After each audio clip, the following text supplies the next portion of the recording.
When you talk about Minnesota Vikings history, of course the Super Bowls are always going to come up. But there was a stretch between those Super Bowls that bears a mention. Let's talk about it today on the Locked On Vikings podcast.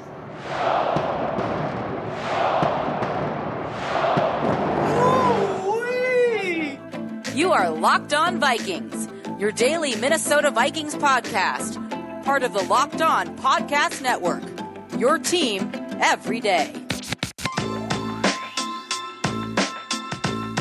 What's going on, everybody? Welcome to another episode of the Locked On Vikings podcast, part of the Locked On Podcast Network, your team every day.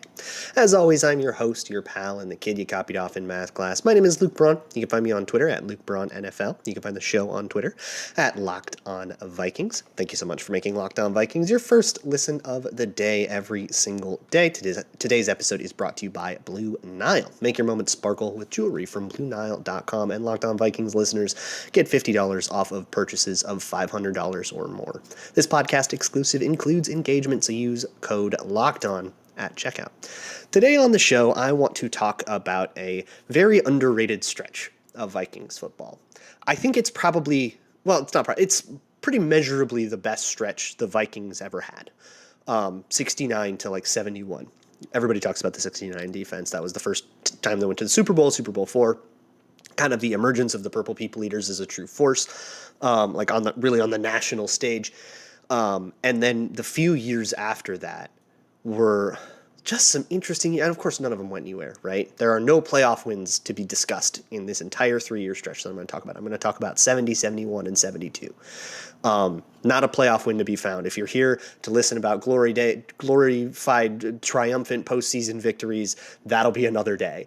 But these seasons bear mentioning, if only for the what could have been of it all. But at the same time, you start changing things in history, you get a butterfly effect, and maybe things don't turn out the way they do at any rate at all.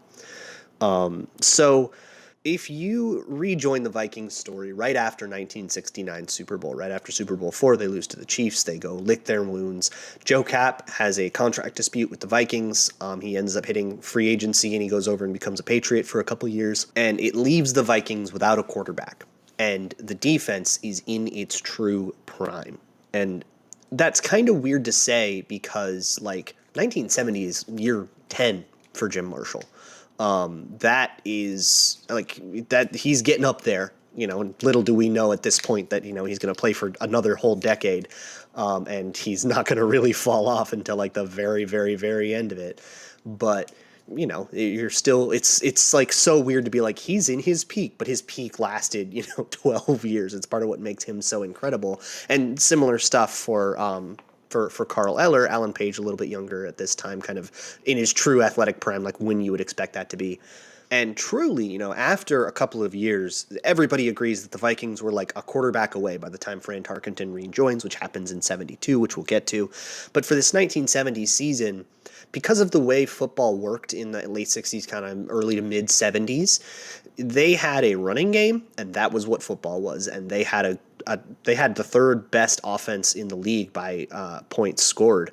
A lot of that was kind of on the back of a couple of major blowouts. They hung 50 on the Cowboys in October of 1970. They hung 30 on the Lions, and there were a lot of games in there that were 10 points, 13 points, but they ended the season with 35 and 37 against Boston Patriots and Atlanta Falcons, respectively.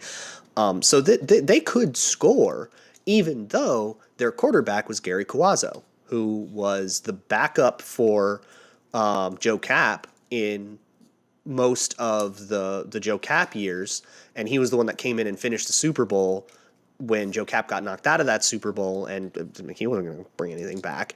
And his skill set was very clearly limited, but we started to sort of see what Jerry Burns was designing. And in those old Vikings teams, Bud Grant was not an X's and O's guy. We talk a lot about today, is he an offensive or is he a defensive coach?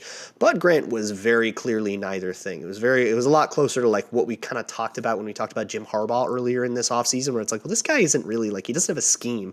He has guys that do a scheme for him, and he's more of a CEO type. And that was what Bud Grant did. So all of the scheming and planning and stuff was Jerry Burns on the offensive side of the ball. And he had the pop gun offense is what it would eventually be called when it was Tarkenton and Chuck Foreman and John Gilliam and, all these like dynamic playmakers, but none of those guys were in the building yet. And they were basically just running a whole bunch of short passes and a whole bunch of sort of dink it, dunk it down the field, 5 yards at a time, first and 10, second and 5, first and 10, second and 5 until you get a touchdown. And Gary Cuozzo was able to at least throw those passes, right? Like you weren't really asking him to do anything too crazy, even though you had Gene Washington, who was very much a downfield threat. Gene Washington, of course, was like really the first true like dynamic wideout the Vikings had. Very, very cool guy in his own right, who was, I think, a lot more of him off the field than I do on it, because of the progress that he made being part of the Michigan State Spartans team that did a lot for like integration in college sports. They were like very much trailblazers in that way. And the way he describes at least his exit from Minnesota, story for another day. But on the field, I mean, he was a very dynamic, big play type guy. I think of him almost like kind of Adam Thielen-ish, where he just sort of was like always there downfield. He had a whole bunch of big plays and there was nothing he wasn't at least somewhat good at. And that in the pop gun offense might have been a little bit of a waste, and that might have led a little bit to what happens. But they go and play a game at home against the 49ers, is their first game in 1970, and they totally blow it.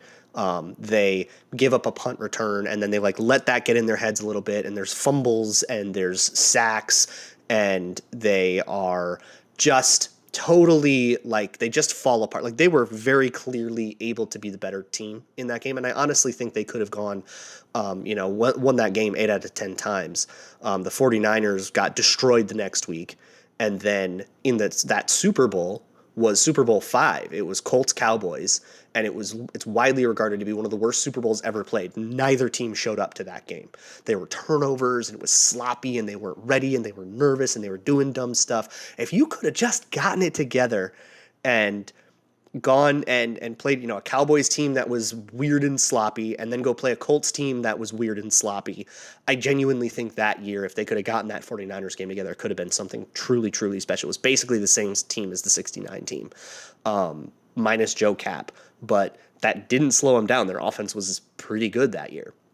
But that kind of brings us to 1971, which is one of the coolest defensive years ever played, and I want to talk to you about it. But first, let me talk to you about Blue Nile. Look, whether it's an engagement or a birthday or an anniversary coming up, any kind of special occasion, or if you just want to celebrate someone special on no particular day at all, that can be one of the most gracious things you could ever do for someone. Do that with Blue Nile. They have online experts 24/7 that can help you customize jewelry to make sure it's exactly right for your partner. This is not a one-size-fits-all kind of thing. Jewelry is not that. Go do something, custom. Do something that is truly tailor-made for that special, special person in your life. They have simple online tools that let you choose diamond shape, size, and clarity, a setting style, and you can fit it to whatever your budget is. So go to BlueNile.com and make your moment sparkle. Locked On Vikings listeners get $50 off of purchases of $500 or more. That includes engagement. It's podcast exclusive, so use code LOCKEDON. That's code LOCKEDON. Plus, every order is insured, ships free, and arrives in discreet packaging that won't give away what's inside. Shop stress-free and find your forever piece. Go to BlueNile.com today.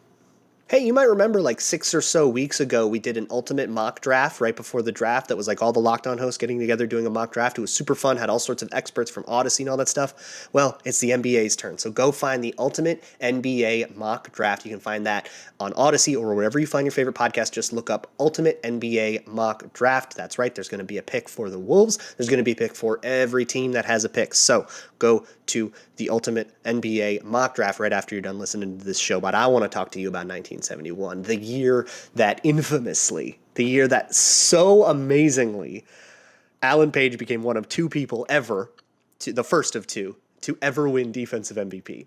This is like the magnum opus. There's a lot of stuff that Alan Page accomplished on the field. And if you bring in all the stuff he accomplished off the field, it washes all this stuff away. So on the field, though, this is, I think, my favorite Alan Page accomplishment. All the all-pros and stuff and all the sack numbers and all that, whatever. This is so dope to be MVP as a defensive player. This is something Aaron Donald couldn't do. Well, hasn't done yet. I honestly think there might be a shot.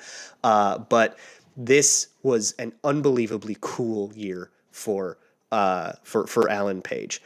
Here's the deal. The stretch of 69 to 71, I believe, correct me if I'm wrong, but on a points per game basis is the best 3-year stretch ever. Post-merger or even like go, post like pre-AFL or whatever, unless you go way, way, way, way back to when the sport was like a totally different sport. And I'm pretty sure that that's the best. It was 9.5 points per game allowed in 69, which is the second lowest of all time. The first lowest was the 1977 Falcons, which was famous for their grit splits, and it was sort of a flash in the pan that fell apart the year after, and it was very much like a sort of lightning in a bottle thing. This was sustained success. 9.5 and then 10.2 points per game allowed in 1970, and then 9.9 in 1971. All of those, they were the best defense in the league, and all of them were absolutely insane. And this one had defensive MVP Alan Page. The problem was the other side of the ball fell apart. Remember, last year in 1970, it's like, wow, Gary Cuozzo kind of worked out as a quarterback, and they could, do this really simplistic offense. Totally fell apart this time. Gary Cuozzo couldn't keep his job. Bob Lee, who was also the punter, started starting games. And Bob Lee's story in itself is kind of a weird, like his relationship to the Vikings is very, very strange. It's very like Brad Johnson, if he was also a punter and also broke their hearts a couple of times. It was a very, very, very weird like back and forth with Bob Lee. He was the backup for a long time, and he was also the punter. And then he actually... he didn't have as big an arm as Gary Cuozzo, and Gary Cuozzo didn't have that big an arm. And so in a way, he was perfect for the pop gun offense. This guy is not going to be tempted to throw it 30 yards down the field because he's kind of only got 10 in him. I'm exaggerating, but you get it. They also got a couple of wins out of Norm Snead, who was sort of washed up. I'm pretty sure he was a Pro Bowler earlier in his career, but he was like very much in the journeyman phase. Norm Snead was also, they had this like 3-headed monster of not very good quarterbacking. If you were watching back in 2013, I get a very similar vibe looking back through those 1971 games of like, well, it was like, I guess it was Matt Castle, and then it was like Christian Ponder, which we didn't really expect anything from, and he kind of did what we thought. And then there was that one Josh Freeman game, and all of it is just like sabotaging. I guess this is where it differs from 2013, this historic defensive performance. And it's such a bummer. It's so heartbreaking and tragic that the defensive stretch of 1969 and 1971 only had 2 playoff wins in it, and they both came in 69, and then they lost the Super Bowl, and then they had that stupid game against San Francisco, and then they played Dallas, and it happens to be Bob Lee. Bob Lee throws 2 interceptions. The game is out of hand by the 4th quarter. Gary Cuozzo comes in, and I guess Bob Lee gets like benched by the 3rd quarter, even though he's having the worst game of his life, and it took Bud Grant all the way to the 3rd quarter to bench him. And then Gary Cuozzo comes in and throws 2 interceptions himself, and it's just like so clear that they just like do not have a guy. It's very much like imagining Sean Mannion playing a playoff game, or like even the Joe Webb playoff game from 10 years ago. That was 10 years ago, everybody. That the Joe Webb playoff game from 10 years ago, and then benching Joe Webb, and then, or like not having someone to bench Joe Webb for. Or go back. I have like weirdly vivid memories of 2006. 2006 was like a coming of age year for me in my life. I was 14 years old, and it was very much like, so it like seared into my memory, the Brooks Bollinger, Kelly Holcomb year, where you go, man, we got to have someone better than Kelly Holcomb.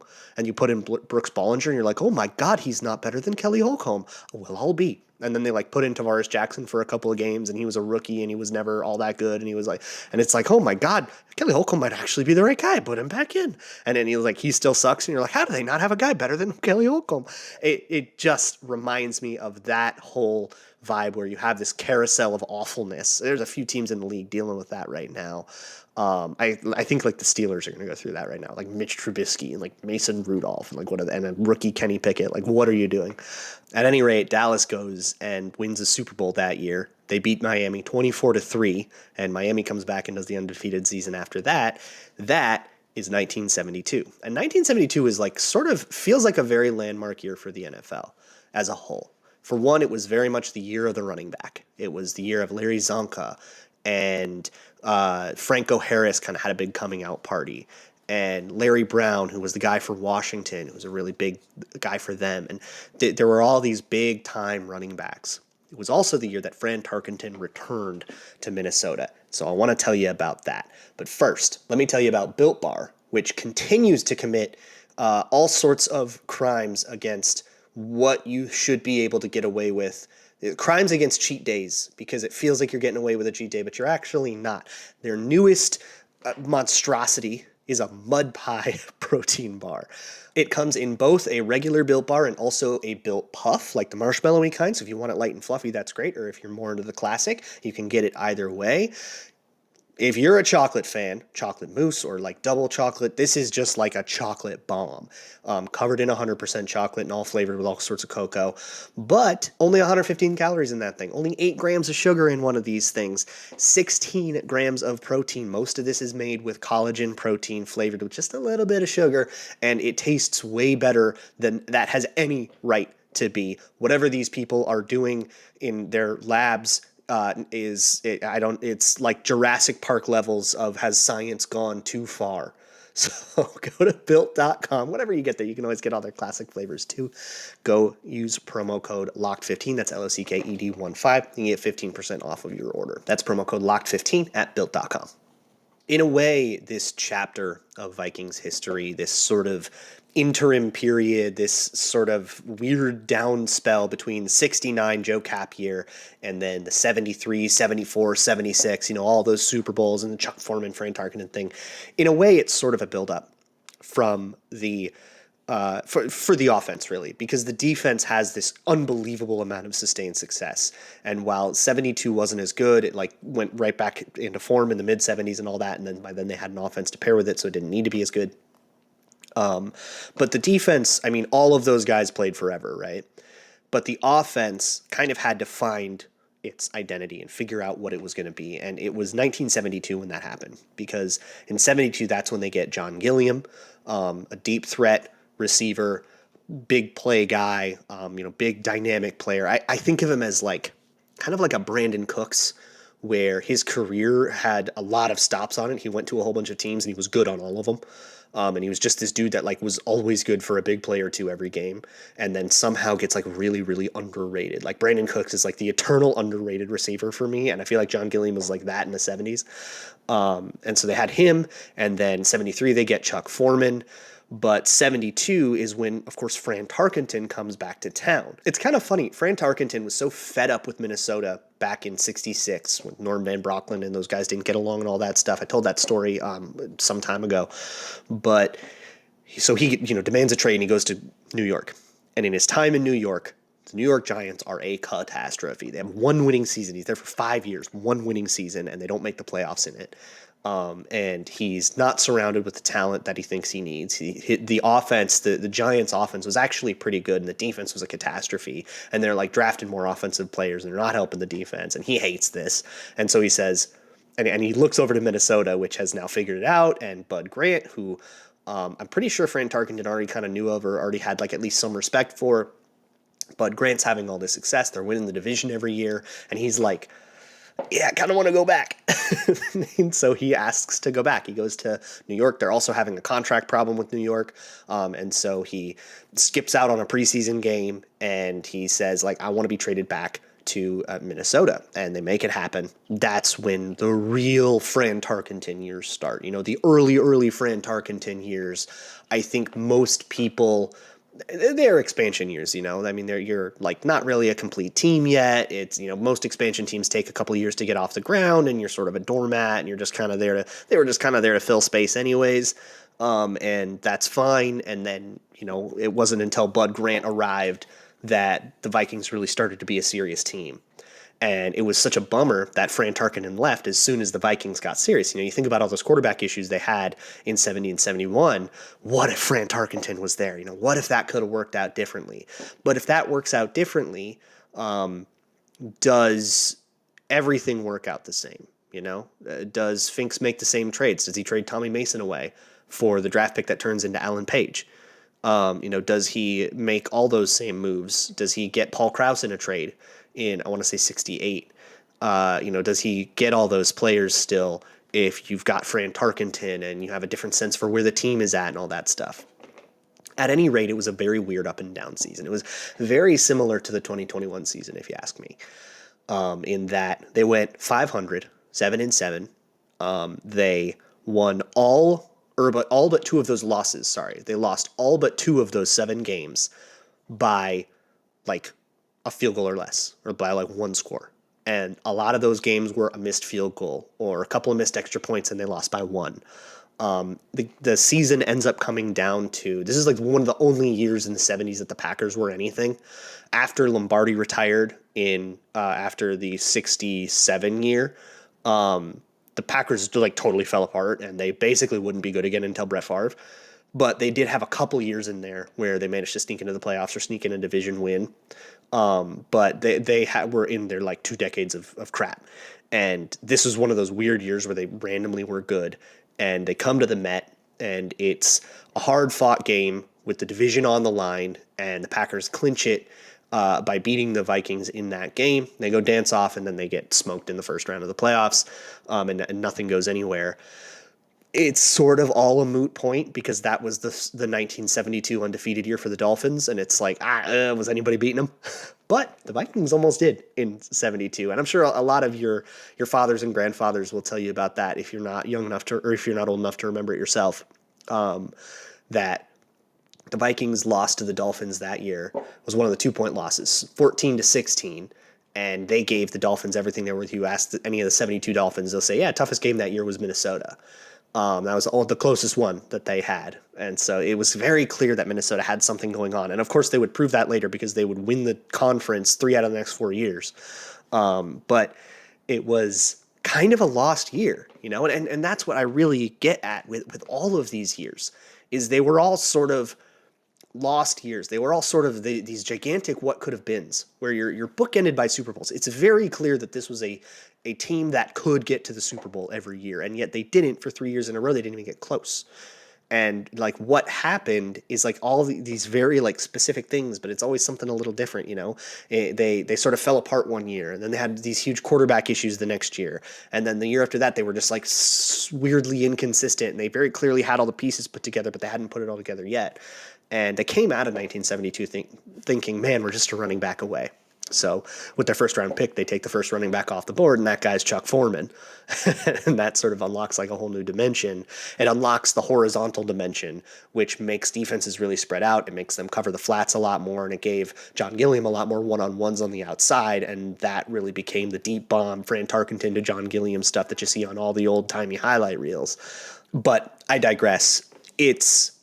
I think it's a cool period to talk about because it's not the famous one, but there's so much interesting stuff that happened in all of it, from the weird ballad of Bob Lee to Gary Cawazzo to kind of finding an identity as an offense, with especially practicing across from a unit that very much had its identity in the Purple People Eaters and that defense. It's a very cool time, and it's a formative time for a Vikings team. It's sort of the creation of the Vikings team we all very much know and love and remember if you're old enough to.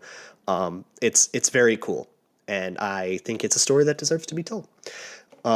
Tomorrow, assuming I get a show out tomorrow, if you can't tell, I'm very under the weather right now, and so we're going to go like 50-50 if any shows get out. But if I can get a show out tomorrow, I'm going to do my darndest to get one out. We'll talk about, I kind of still want to talk about some history stuff, so we'll probably do that, but we'll cover whatever news or stuff comes up and make sure you keep y'all posted. Make sure you check out the Locked On NBA mock draft. Make sure you check out the Locked On NFL podcast. I will see you all tomorrow, hopefully. And as always, Skol.